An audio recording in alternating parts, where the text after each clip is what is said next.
अस्सलाम वालेकुम दोस्तों। आज की वीडियो का टॉपिक है how to combine multiple sheets. अब देखिए यहाँ पे मेरे पास 3 मंथ का रिकॉर्ड है, जैन का, फेब का और मार्च का। इन 3 मंथ के रिकॉर्ड को मुझे यहाँ पर इस सिंगल शीट के अंदर यहाँ पर लेकर आना है। तो ये कैसे होगा ये हम इस वीडियो में जानेंगे, लेकिन वीडियो में आगे बढ़ने से पहले इसको वजह से लाइक कर दीजिए। चैनल को सब्सक्राइब अभी तक नहीं किया है तो काइंडली सब्सक्राइब कर लीजिए। So let's begin the topic. तो दोस्तों इसके लिए सबसे पहले आपको अपने डेटा को टेबल की फॉर्मेट पे कन्वर्ट करना है। वो कन्वर्ट करने के लिए इस डेटा के अंदर कहीं भी आपको कर्सर रखना है और कर्सर रखने के बाद कीबोर्ड से आपको प्रेस करना है Ctrl+T। यहाँ आपके पास एक विंडो ओपन हो जाएगी क्रिएट टेबल की। बाय डिफ़ॉल्ट यहाँ पर टिक मार्क होगा माई टेबल या हेडर के ऊपर, यहाँ जस्ट आपको ओके कर देना है। तो यहाँ पे ऊपर यहाँ पे एरो यहाँ पे अपीयर हो जाएगी। यहाँ एक नया टैब क्रिएट हो जाएगा टेबल डिज़ाइन का। इसके ऊपर आपको क्लिक करना है और यहाँ अपनी मर्ज़ी का कोई सा भी टेबल यहाँ पर, कोई सा भी डिज़ाइन यहाँ पे आप सेलेक्ट कर सकते हो। मैंने यहाँ पे ये डिज़ाइन सेलेक्ट किया है, ठीक है। इसके बाद आपको जाना है फैब के मन में, यहाँ कहीं भी आपको कर्सर रखना है और कीबोर्ड से आपको प्रेस करना है Ctrl+T और यहाँ पे भी आपको ओके कर देना है। और ओके करने के बाद टेबल डिज़ाइन में जाके यहाँ पे कोई सा भी कलर आप सेलेक्ट कर सकते हो। तो ये आपका डेटा भी जो है वो टेबल की फॉर्मेट में कन्वर्ट हो चुका है। नेक्स्ट आपको जाना है मार्च के मन में, और मार्च के मन में या कहीं भी कर्सर रख के आपको कीबोर्ड से प्रेस करना है Ctrl+T। यहाँ पे भी ओके कर देना है और टेबल डिज़ाइन में जाके अपनी मर्ज़ी का कोई सा भी कलर आप यहाँ पे सेलेक्ट कर सकते हो। तो इस तरीके से मैंने यहाँ पे 3 महीने के रिकॉर्ड को यहाँ पे मैंने टेबल की फॉर्मेट में यहाँ मैंने कन्वर्ट कर दिया है, ठीक है। आप चाहे तो यहाँ पर इस विंडो पे ऊपर एरो पे क्लिक करके आप देख सकते हो कि यहाँ पे 3 टेबल हमारे क्रिएट हो चुके हैं, टेबल 1, टेबल 2 और टेबल 3, ठीक हो गया। इसके बाद यहाँ पे आपको जाना है कंबाइंड शीट के अंदर, जहाँ पे सारे डेटा को मर्ज करके आप यहाँ पे लाना चाहते हो। यहाँ पे आपको जाना है डेटा की टैब के अंदर और यहाँ आपको जाना है गेट डेटा में और यहाँ आपको जाना है फ्रॉम अदर सोर्सेज। यहाँ आपको क्लिक करना है ब्लैंक क्वेरी के ऊपर।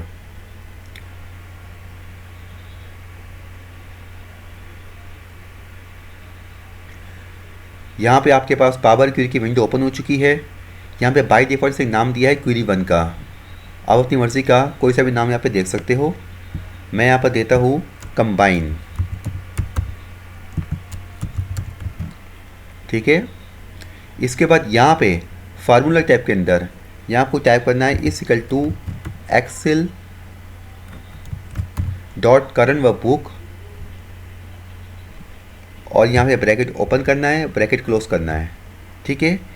इसके बाद जस्ट आपको यहाँ पे एंटर प्रेस करना है। तो यहाँ पर तीनों टेबल आपके सामने डिस्प्ले हो जाएंगे। आप टेबल 1 के ऊपर क्लिक करोगे तो नीचे टेबल 1 का डेटा आएगा, टेबल 2 पे क्लिक करोगे तो टेबल 2 का डेटा आएगा और टेबल 3 पे क्लिक करोगे तो टेबल 3 का डेटा आ जाएगा, ठीक हो गया। अब यहाँ पे इसके बाद इस विंडो के ऊपर यहाँ पे इसके ऊपर आपको क्लिक करना है।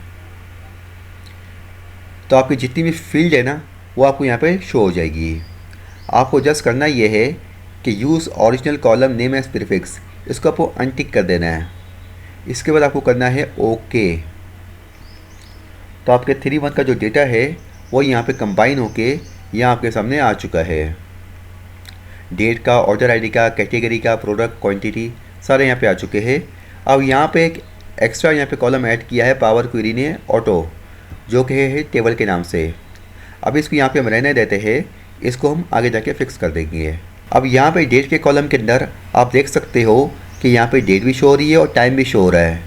तो हमें यहाँ पे टाइम की यहाँ पे कोई नीड नहीं है, तो इस कॉलम को आपको सेलेक्ट करना है और राइट क्लिक करना है और यहाँ आपको जाना है चेंज टाइप के अंदर और यहाँ पे सिर्फ डेट आपको सेलेक्ट करनी है। तो टाइम आपका रिमूव हो चुका है और सिर्फ डेट यहाँ पे डिस्प्ले हो चुकी है। अब इस डेटा को हमें एक्सेल की वर्कशीट के अंदर इंपोर्ट करनी है।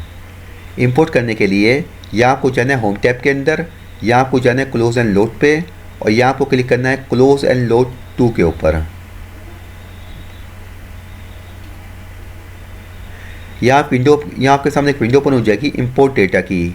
यहाँ आपसे पूछेगा कि आप अपने डेटा को किस तरह से इंपोर्ट कराना चाह रहे हैं, टेबल के फॉर्मेट में, पाइवट टेबल रिपोर्ट में, चार्ट में, या कोई कनेक्शन क्रिएट करना है।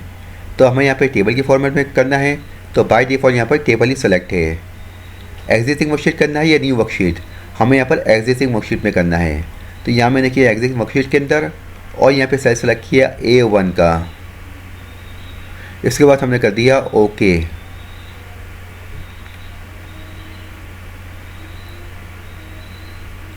तो आपका जो डेटा है वो यहाँ पे इंपोर्ट होके आपके सामने यहाँ पे डिस्प्ले हो चुका है।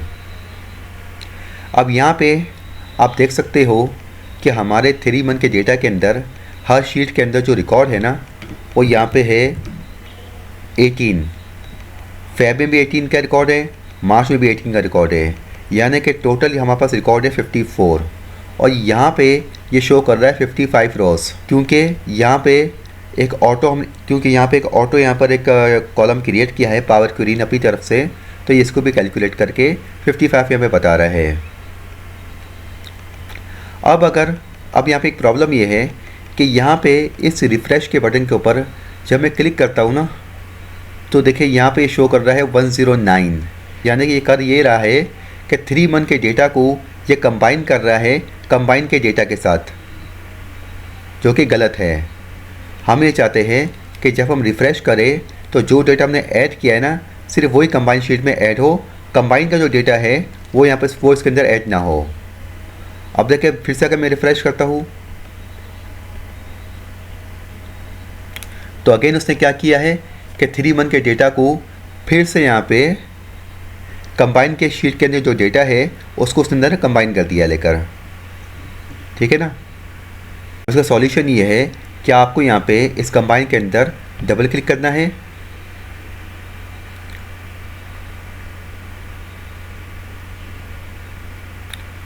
डबल क्लिक करेंगे तो यहाँ पे ये कॉलम जो है यहाँ पे कंबाइन टेबल की जगह यहाँ पे कंबाइन लिखा हुआ आएगा। अब आपको यहाँ पे इस एरो के ऊपर क्लिक करना है और यहाँ पे कंबाइन को आपको अनटिक कर देना है। इसके बाद आपको करना है ओके। अब यहाँ पे कंबाइन की जगह पे यहाँ पे टेबल के नाम यहाँ पे डिस्प्ले हो रहे हैं, ठीक है। तो अब ये होगा कि जब भी आप रिफ़्रेश करोगे ना, तो फिर जो डेटा आपने ऐड किया होगा सिर्फ वही कंबाइन शीट के अंदर ऐड होगा, कंबाइन का जो डेटा है वो इंटैक्ट रहेगा।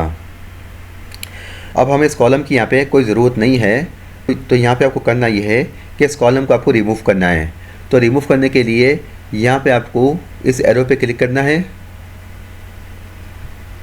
इसके लिए यहाँ पे आपको सेलेक्ट करके राइट क्लिक करना है और यहाँ पे रिमूव पे आपको क्लिक कर देना है। तो आपका जो कॉलम है वो यहाँ से रिमूव हो चुका है। अब आपको इस डेटा को एक्सेल की शीट के अंदर इंपोर्ट कराना है। तो यहाँ आपको क्लिक करना है क्लोज एंड लोड के ऊपर, और इस दफ़ा यहाँ पे आपको क्लिक करना है क्लोज एंड लोड के ऊपर,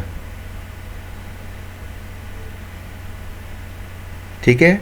तो देखिए यहाँ पे 54 रोज़ अभी यहाँ पे शो हो रही है, पहले शो हो रही थी 55 रोज़। अब हमने कॉलम को यहाँ पे डिलीट कर दिया है ना, तो यहाँ पे 54 रोज़ यहाँ पे शो हो रही है। अब देखिए अगर मैं कोई नया डेटा पे ऐड करता हूँ ना, अब फॉर एग्जांपल ये मार्च का रिकॉर्ड है, मार्च के रिकॉर्ड के मैं यहाँ पे डुप्लीकेट बनाता हूँ पहले,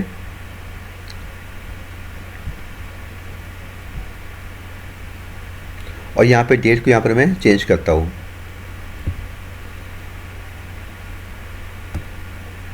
यहाँ मैंने डेट को चेंज कर दी है, अप्रैल डेट मैंने कर दी है, ठीक है। और यहाँ पे कॉलम का नाम मैंने चेंज कर दिया है अप्रैल, ठीक है। अब यहाँ पे इस वक्त यहाँ पे अप्रैल का रिकॉर्ड यहाँ पे शो नहीं हो रहा है। इसको शो करने के लिए यहाँ पे आपको राइट क्लिक करना है, यहाँ पे क्लिक करना है रिफ़्रेश के ऊपर। इसके बाद मैं यहाँ पे जाता हूँ डेट के कॉलम पे, तो देखिए यहाँ पे अप्रैल का डेट रिकॉर्ड यहाँ पे अपडेट हो चुका है आपका, ठीक है। आप चाहे तो नीचे जाके इसको चेक भी कर सकते हैं। ये देखिए अप्रैल का रिकॉर्ड यहाँ पे अपडेट हो चुका है। अब टोटल आपकी यहाँ पे रॉस कितनी हो चुकी है, 72 हो चुकी है। क्योंकि अब ये 4 मंथ का डेटा है। ठीक है, तो दोस्तों मैं उम्मीद करता हूँ कि वीडियो आपको अच्छी लगी होगी, कुछ आपको सीखने को मिला होगा। वीडियो अच्छी लगे तो लाइक करिएगा, चैनल को अभी तक सब्सक्राइब नहीं किया तो सब्सक्राइब कर लीजिए। मिलते हैं अगली वीडियो में, जब तक के लिए अल्लाह हाफिज़।